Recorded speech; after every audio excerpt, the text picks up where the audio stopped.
Longtime retailer Sam Levitz started 2020 on a high note, but had to hit the brakes in March and closed for the month of April. The furniture company's origins in Tucson date back more than 65 years. Today, it remains locally owned by the Levitz family. Over the decades, it survived multiple recessions, grew to 6 locations, and currently employs more than 500 people.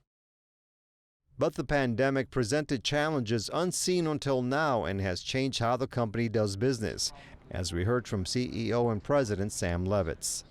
In March, we had 628 staff members, and we furloughed about 550 of those once we had to shut down.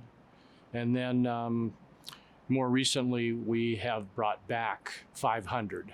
So we are now, almost fully staffed. Levitz says some former employees got new jobs or moved during the store's closures. Since reopening this month, the company reduced hours, stepped up cleaning protocols, and now requires masks for staff and customers. Of which, of course, I just took mine off for this interview. A new feature on its website lets customers schedule appointments to meet with a sales rep when fewer people are in the building. Welcome to Sam Levitz. Do you have an appointment with us today?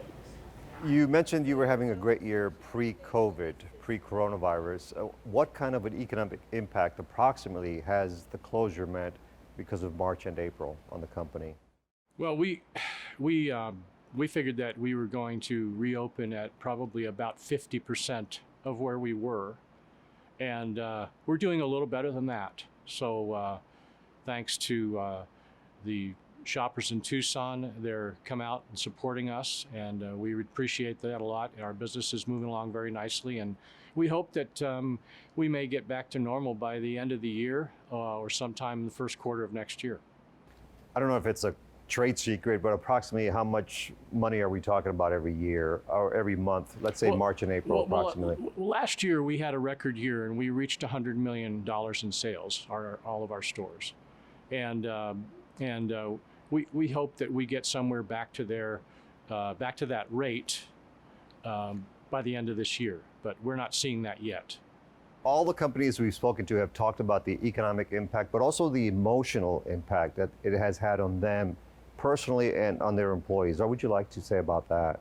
Well, I can just say that it has been pretty tough for everybody that has been, especially in our company. We have a lot of people, a lot of staff that's been here, 40 years, 30 years, 20 years, 10 years, and without any kind of disruption like that. Never seen anything like it. I mean, it was amazing. It was devastating.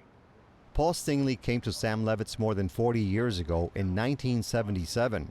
He now serves as corporate vice president of sales. I sold on the floor for the first 13 years and then got into management and loved that as well, and been doing this since. What are people telling you? What are your former employees telling you now that they're back? Oh, they're ecstatic. They were a lot better employees than they were before, seemed like, because they're happier and appreciate the company for calling them back, and they're just excited to get their job back. Knowing that the coronavirus is still a present threat, Stingley says the company is looking at growing its online sales. A lot of online sales have really grown since we've been open, and during the time we were closed as well. Stingley also says customers are responding well to the store's new appointment system. Charles Reeves scheduled his visit before making the trip from his home in Avro Valley. We're upgrading a love seat. We had one that was worn out, and it was time to replace it, so that's why we came in today. Of course, I had to make an appointment, and I'm wearing this because they supplied it, but yeah, and we bought it. Getting ready to take it home. Long term, do you think there are any solutions, any practices that will perhaps change permanently? I do think there's going to be some things that will change permanently. I think the sanitizing of a retail store with as much square footage as we have is probably never going to go away. I believe that the hours of operation could change permanently as far as the number of hours that we're open. Our most important process that we are concerned about is our staff and our customer safety. And we're going to do everything above and beyond what is called for to make sure that that happens.